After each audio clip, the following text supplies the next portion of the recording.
Hello student, कैसे आप सब लोग। आई होप आप सब लोग अच्छे होंगे। और आज की इस वीडियो में हम लेकर के आए हैं आपके लिए issue of share for consideration other than cash. इससे पहले की वीडियो में हम अब तक पढ़ चुके हैं issue of share for cash, यानी कोई भी कंपनी जब अपने शेयर को इशू करती है तो वो उसको दो टर्म्स में इशू करती है, फॉर कैश और for consideration other than cash. यानी कि कोई भी कंपनी जब शेयर को इशू करेगी या तो कैश के लिए इशू करेगी या किसी काइंड के लिए इशू करेगी, किसी एसेट्स के लिए इशू करेगी, किसी बिजनेस के लिए इशू करेगी। तो जब कंपनी केवल कैश के लिए अपने शेयर्स को इशू करती है तो उसे बोला जाता है issue of share for cash. और जब कंपनी कैश को छोड़कर बाकी किसी भी चीज के लिए अपने शेयर्स को इशू करती है तो उसको बोला जाता है issue of share for consideration other than cash. तो आज के इस टॉपिक में हम डिस्कस करने वाले हैं इसी वाले टॉपिक को कि issue of share for consideration other than cash, यानी जब कंपनी ने अपने शेयर्स को इशू तो किया लेकिन कैश के लिए इशू नहीं किया। तो अगर कैश के लिए कंपनी ने अपने शेयर्स को इशू नहीं किया तो फिर किसके लिए इशू किया होगा? फिर कंपनी ने अपने शेयर्स को इशू किया होगा किसी एसेट्स को परचेज करने के लिए या किसी बिजनेस को परचेज करने के लिए। कंपनी को मान करके चलते हैं कि कैश की नीड नहीं है, और अगर कंपनी को कैश की नीड नहीं है तो कंपनी को हो सकता है बिल्डिंग की नीड हो सकता है किसी मशीन की नीड हो सकता है किसी प्लांट की नीड हो। तो ये क्या है? कंपनी के लिए एसेट्स है। तो अगर कंपनी को किसी एसेट्स की नीड होती है तो कंपनी उस एसेट्स को परचेज करने के लिए अपने शेयर्स को इशू कर सकती है। उसी तरह से अगर कंपनी को कोई अपॉर्चुनिटी मिल जाए, यानी कोई बिजनेस बिक रहा हो, तो कंपनी उस बिजनेस को भी परचेज कर सकती है अगर वो बिजनेस उसी कंपनी के टाइप्स का है या उस बिजनेस में कंपनी को प्रॉफिट नजर आता है। तो कंपनी अपने बिजनेस को एक्सपेंड करने के लिए एक अदर बिजनेस को भी परचेज कर सकती है जो शायद अपने बिजनेस को बेच रहा हो, बिल्कुल कर सकती है। तो या तो कोई कंपनी कोई एसेट्स परचेज करेगी या फिर क्या करेगी? किसी बिजनेस को परचेज कर लेगी। और जब हम किसी एसेट्स को परचेज करते हैं और किसी बिजनेस को परचेज करते हैं और उसके बदले में जब हम अपने शेयर्स को इशू करते हैं तो इसी को बोला जाता है issue of share for consideration other than cash. यानी किसी एसेट्स या बिजनेस के प्रतिफल में जब हम अपने शेयर्स को इशू करते हैं, कंसिडरेशन अदर देन कैश। तो वन बाय वन समझते हैं क्या क्या एंट्री हमें पास करनी होंगी, क्या क्या सिचुएशन हमारे सामने आने वाली है। तो जब हम बात करते हैं कंसिडरेशन अदर देन कैश की, तो सबसे पहले हम एंट्री पास करते हैं एसेट्स को परचेज करने के लिए। और ये एंट्री कब पास होगी? ये एंट्री तब पास की जाएगी जब क्वेश्चन में आपसे कहा होगा कि एसेट्स को परचेज किया गया है, और अगर आपसे कहा गया कि किसी बिजनेस को परचेज किया गया है तो फिर ये सेकंड वाली एंट्री हमें पास करनी पड़ती है। तो पहले फर्स्ट एंट्री की बात करते हैं। ऑन परचेज ऑफ एसेट्स, हमने बिजनेस में क्या कर लिया है? एसेट्स को परचेज कर लिया है। और जब हम एसेट्स को परचेज करते हैं तो बेसिक एंट्री है, आप 11th क्लास में भी पढ़ा है। बेसिक एंट्री क्या है? तो अगर हमने मान लो बिल्डिंग को परचेज किया तो building account debit to cash और बैंक अकाउंट, या तो हम कैश लिखेंगे या बैंक लिखेंगे अगर हमने उसे कैश में परचेज किया होगा। और अगर हमने उसी बिल्डिंग या एसेट्स को, किसी भी एसेट्स को हमने क्रेडिट में परचेज किया तो हम क्या करते हैं? Cash account debit to seller, और सेलर मतलब वेंडर, यानी जो बेचने वाला है। यहाँ पर जो वेंडर का मीनिंग है वो सेलर का मीनिंग है, यानी वेंडर और सेलर एक ही बात होती है। तो sundry assets account debit to vendor account, entry क्या पास होगी? Sundry assets account debit to vendor account. और सन्ड्री एसेट्स में कोई भी एसेट्स हो सकती है, एक हो सकती है, दो हो सकती है, चार एसेट्स भी हो सकती है। फॉर एग्जांपल किसी कंपनी ने, सपोज करते हैं कि उसने क्या बिल्डिंग परचेज कर ली, उसने कोई मशीन परचेज कर ली, उसने कोई प्लांट परचेज कर लिया, तो एंट्री क्या बनेगी? प्लांट या मशीन या furniture account debit to vendor account. और वेंडर कौन होगा? वेंडर होगा सेलर, जो बेचने वाला है। ये वाली एंट्री हम पास करेंगे। ये कब पास करेंगे? जब हम किसी एसेट्स को परचेज कर रहे हैं। और अगर हमने किसी एसेट्स को छोड़कर कंप्लीटली बिजनेस ही परचेज कर लिया, हमें कोई अपॉर्चुनिटी मिली, हमें कोई मौका मिला कि कोई बिजनेस दिख रहा था और उसमें हमें अपना फायदा नजर आ रहा था, हमने क्या किया? फॉरेक्स से परचेज कर लिया। बिजनेसमैन की पहचान क्या है? बिजनेसमैन जितना भी काम करता है वो किस लिए करता है? प्रॉफिट को अर्न करने के लिए करता है। तो उसे मौका मिला किसी बिजनेस को परचेज करने का, ठीक है, कर लिया। और जब बिजनेस को परचेज कर लेते हैं तो क्या एंट्री बनाते हैं? एंट्री कंप्लीटली हमारी होती है sundry assets account debit, goodwill account debit to sundry liabilities account to vendors account और टू कैपिटल रिजर्व अकाउंट। ये कंप्लीट एंट्री हमें बनानी है। लेकिन यहां पर मैं आपको एक बात और बता दूं कि जब हम बिजनेस को परचेज करते हैं तो ऐसा नहीं कि उसकी एसेट्स ही एसेट्स हमें मिलेंगे। ये हमने जब बिजनेस को परचेज किया है तो उस बिजनेस की एसेट्स भी हमारी, उस बिजनेस की लायबिलिटी भी हमारी। जब वो बिजनेस किसी और का था, लेकिन जब हमने उसे परचेज कर लिया तो आज वो बिजनेस हमारा हो गया। उस बिजनेस की जितनी एसेट्स होंगी, जितनी प्रॉपर्टीज होंगी, सब हमारी है। और उसी तरह से उस बिजनेस की जितनी भी लायबिलिटीज होंगी वो क्या है? वो भी हमारी है, ठीक है। तो हमने एसेट्स को ले लिया, तो आप जानते हैं ऑल एसेट्स आर डेबिट, सभी एसेट्स डेबिट होते हैं, तो हमने डेबिट कर दिया। आप जानते हैं कि ऑल लायबिलिटीज आर क्रेडिट, जितनी भी लायबिलिटीज होती हैं वो सब क्रेडिट होती है, तो हमने क्या कर दिया, ये क्रेडिट कर दिया। अब बात करते हैं कि गुडविल भी डेबिट हो रहा है। ये गुडविल क्यों डेबिट हो रहा है? ये गुडविल इसलिए डेबिट हो रहा है कि जिस बिजनेस को हमने परचेज किया है, अगर उसकी मार्केट में कुछ गुडविल है तो हमें उस गुडविल का भी पेमेंट करना पड़ेगा। अगर हमने जिस बिजनेस को परचेज किया है और उस बिजनेस की मार्केट में कुछ ना कुछ रेपुटेशन है, इसी को तो गुडविल बोला जाता है, और मार्केट में अगर उसकी कुछ रेपुटेशन है तो उसकी उस रेपुटेशन की वैल्यू हमें पे करनी पड़ेगी, जिसे गुडविल बोला जाता है। गुडविल का वैल्यूएशन करना तो पहले सीख चुके हैं, यहाँ पर हम केवल गुडविल का वैल्यूएशन की बात नहीं करेंगे, यहाँ तो हम बात करेंगे पेमेंट करना है गुडविल, ठीक है। जब हम पेमेंट करेंगे तो गुडविल हमारे पास आएगी, और वैसे भी देखा जाए तो गुडविल क्या है, एसेट्स होती है, और मैंने अभी पढ़ाया कि एसेट्स जितनी होती है सब डेबिट होती है, तो गुडविल को क्या कर दिया, हमने डेबिट कर दिया। लेकिन गुडविल के सामने हमने यहाँ पे लिखा हुआ इफ एंड, इफ एंड का मतलब क्या है, जरूरी नहीं कि ये पॉइंट यहाँ पर रिकॉर्ड किया जाए, मेंशन किया जाए। अगर गुडविल है तो रिकॉर्ड करेंगे, नहीं है तो नहीं करेंगे, इसलिए इफ एंड मैंने यहाँ पे लिख दिया। गुडविल भी हो सकती है, नहीं भी हो सकती, ठीक है। नेक्स्ट क्या है, सैलरी लायबिलिटीज। आप सब जानते हैं कि ऑल लायबिलिटीज आर क्रेडिट, तो क्रेडिट हमें करनी पड़ेगी। जब हमने किसी बिजनेस को परचेज कर लिया तो उसकी एसेट्स भी हमारी, उसकी लायबिलिटीज भी हमारी। उसके बाद हमने लिखा हुआ है टू वेंडर। वेंडर का मतलब क्या है कि जिस वेंडर से हमने इसे परचेज किया है, जिस सेलर से हमने इसे परचेज किया, उससे भी तो हम कुछ पे करेंगे, और पे करेंगे तो हमारी लायबिलिटी है, तो क्या हो जाएगा, क्रेडिट हो जाएगा, जैसे सारी एंट्री में क्रेडिट हो गया। उसके बाद नेक्स्ट नंबर पर क्या है, टू कैपिटल रिजर्व। ये जो कैपिटल रिजर्व है और ये जो गुडविल है, ये यहाँ पर इस एंट्री को बनाते समय या तो उस एंट्री में गुडविल होगी या उस एंट्री में कैपिटल रिजर्व होगा। इसे एक एग्जांपल के थ्रू समझ लेते हैं।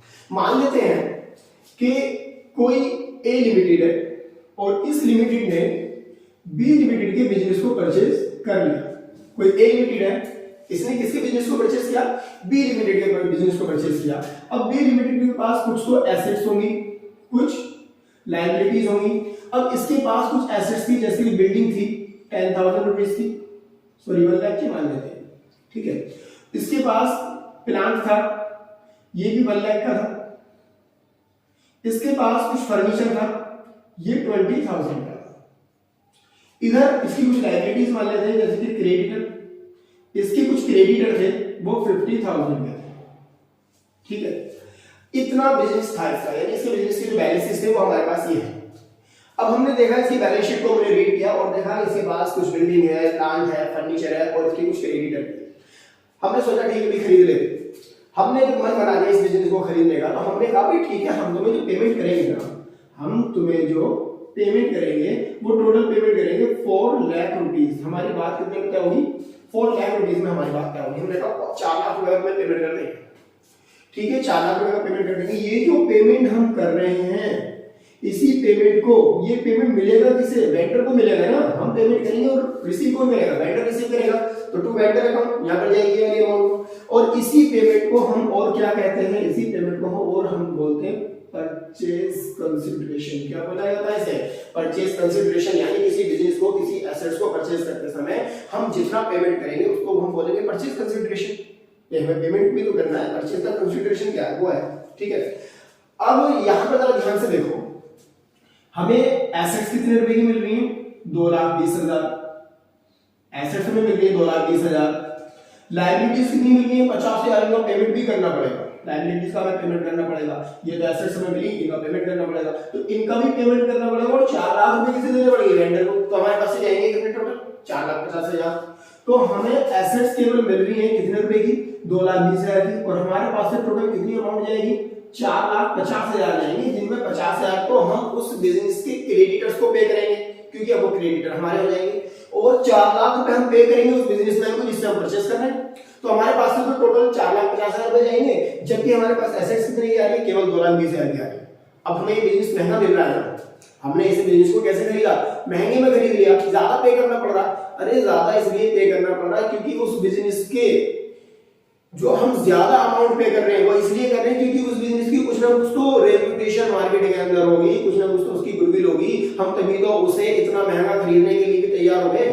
तो अगर हम उस बिजनेस को इतना महंगा परचेज कर रहे हैं तो इसलिए कर रहे हैं क्योंकि उस बिजनेस की मार्केट में कुछ ना कुछ गुडविल है, जिसकी हमें कुछ ना कुछ अमाउंट पे करनी पड़ेगी। सीधी सी बात है, किसी का बिजनेस परचेज करोगे तुम्हें तो वो जमा जमाया बिजनेस मिल जाएगा, तुमने तो उसके ऊपर कोई मेहनत की नहीं।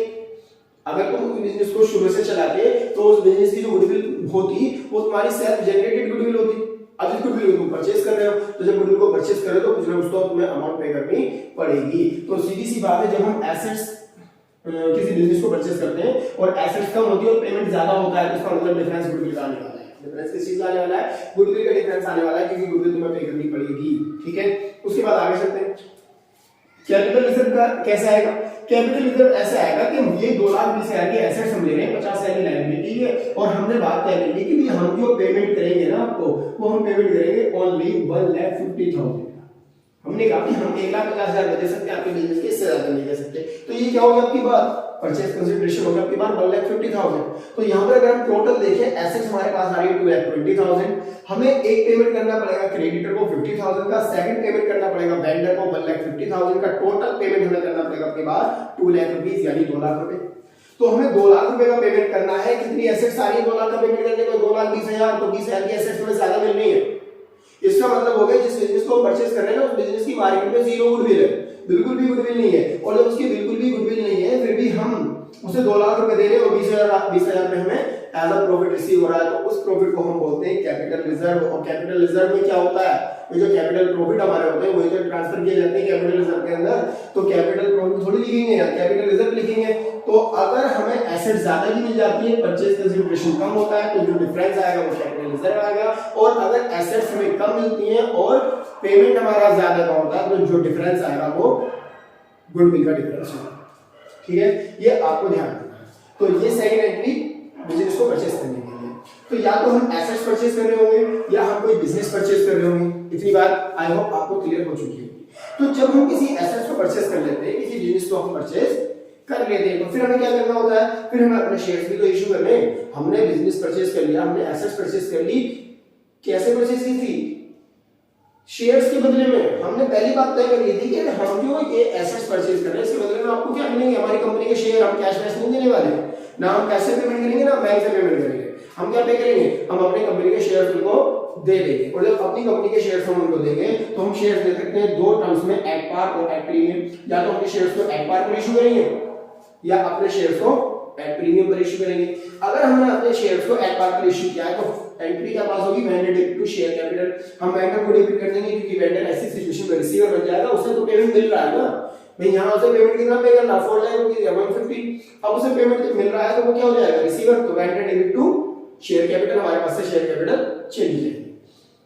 अगर एट प्रीमियम पर हम अपने शेयर को इशू करते हैं तो एंट्री क्या बनेगी? Vendor account debit to share capital account to securities premium reserve account. यहां पर जो प्रीमियम है तो प्रीमियम तो आप जान देंगे क्रेडिट होना है, और कैपिटल वाली एंट्री में प्रीमियम को क्रेडिट किया जाता है। तो ये हाफ एंट्री तो बिल्कुल सेम है, जैसे यहां पर एट बार पर थी ऐसे यहां पर है, लेकिन यहां पर एक चीज और इंक्लूड हो जाती है जो हमने लिखा हुआ है to securities premium reserve account. इसे हमने क्रेडिट क्यों कर दिया? इसे इसलिए क्रेडिट कर दिया क्योंकि हम अब अपने वेंडर से सिक्योरिटीज प्रीमियम रिसीव करने वाले हैं। यानी हम जो उसे शेयर दे रहे हैं, 100 वाला शेयर हो सकता है 125 में दे रहे हो, तो 25 का प्रीमियम हमें मिलेगा, और अगर प्रीमियम हमें मिलेगा तो वो हमारी इनकम है, इसलिए कहां चला जाएगा? सिक्योरिटीज प्रीमियम रिजर्व के नाम से हम उसे क्रेडिट कर देंगे। ठीक है, तो हम एसेट्स परचेज कर सकते हैं, कोई बिजनेस परचेज कर सकते हैं, और उनको परचेज करने के बदले में हम एट पार पर अपने शेयर इशू कर सकते हैं या एट प्रीमियम पर अपने शेयर इशू कर सकते हैं। ये टॉपिक आपके एग्जाम के लिए बहुत ज्यादा इंपॉर्टेंट है, और मुझे ऐसा लगता है कि इस टॉपिक से आपके एग्जाम पैटर्न में कम से कम 3 से 4 क्वेश्चन जरूर मिलेंगे, या मैं कह सकता हूँ 3 से 4 नंबर के क्वेश्चन मिलेंगे। ऐसा भी हो सकता है 3 नंबर के क्वेश्चन इसी टॉपिक से आ जाए, या 4 नंबर के क्वेश्चन इसी टॉपिक से आ जाए। इसलिए मोस्ट इंपोर्टेंट टॉपिक है आपके लिए ये वाला। ठीक है, तो अब थोड़ा सा आगे चलते हैं इस टॉपिक में। कभी-कभी क्या होता है, हमें वो इशू ऑफ शेयर, यानी जितने शेयर हमें इशू करने होते हैं ना, उनकी जो काउंटिंग है वो हमें बता देता है। वो कह देता है अभी 2000 शेयर इशू करेंगे, 1000 शेयर इशू करेंगे, ऐसे करके हमें बता देगा। लेकिन कभी-कभी क्या होता है, वो हमें नंबर ऑफ शेयर जितने इशू करने होते हैं किसी वेंडर को, उनकी काउंटिंग नहीं दी जाती, हमें नहीं बताया जाता कितने शेयर इशू करने पड़ेंगे। तो ऐसी सिचुएशन में एक फॉर्मूला अप्लाई करते हैं, ये कैलकुलेट करने के लिए कितने शेयर हमें इशू करने हैं। हमने कोई एसेट्स परचेज कर ली, शेयर इशू करना है, लेकिन ये नहीं बताया नंबर ऑफ शेयर कितने हैं। हमने कोई बिजनेस परचेज कर लिया, शेयर से पेमेंट करना, लेकिन ये नहीं बताया नंबर ऑफ शेयर्स कितने हैं। तो ऐसी सिचुएशन में नंबर ऑफ शेयर को कैलकुलेट करने के लिए फॉर्मूला अप्लाई करेंगे, number of share to be issued, यानी वो कितने शेयर है जो हम इशू करने वाले। फॉर्मूला क्या होगा? Purchase consideration divide by issuing price, purchase consideration divide by issuing price. Purchase consideration में आपको यहाँ बता चुका हूँ, जितना भी हमें पेमेंट वेंडर को करना होता है उसे परचेज कंसीडरेशन बोलते हैं। जब हम यहाँ 4 लाख का पेमेंट कर रहे थे तो 4 लाख हमारे लिए क्या था, परचेज कंसीडरेशन। सेकंड एग्जांपल में हमने माना था कि हम पेमेंट कर रहे हैं उसे 1,50,000 का, तो 1,50,000 हमारे लिए क्या है, परचेज कंसीडरेशन। तो परचेज कंसीडरेशन को डिवाइड किससे कर देना है, इशूइंग प्राइस से। इशूइंग प्राइस का मतलब होता है कि हमारा जो शेयर है उसकी जितनी फेस वैल्यू है, क्या हम उसे फेस वैल्यू पर इशू कर रहे हैं या हम उसे प्रीमियम पर इशू कर रहे हैं। तो अगर हम उसे फेस वैल्यू पर इशू कर रहे हैं, फॉर एग्जांपल हमारा 100 का शेयर था, 100 में हमने इशू कर दिया, तो इसका मतलब इशूइंग प्राइस 100 हो गया। लेकिन हमारा शेयर 100 वाला है जिसको हम 25% के प्रीमियम पर इशू कर रहे हैं, तो इसका मतलब 125 में इशू करेंगे। 100 रुपए वाले शेयर को 25 रुपए के प्रीमियम पर अगर हम इशू करेंगे तो इसका मतलब हो गया 125 रुपए में हम उसे इशू कर रहे हैं, तो इशूइंग प्राइस ऐसी सिचुएशन में हो जाएगा 125 रुपए 125 रुपीस। आई होप आपको ये टॉपिक क्लियर हो चुका होगा, समझ में आ चुका होगा। अगर आपको ये टॉपिक क्लियर हो चुका है तो हमारी इस वीडियो को लाइक कीजिए, शेयर कीजिए और हमारे चैनल को सब्सक्राइब कीजिए। Thank you for watching this video.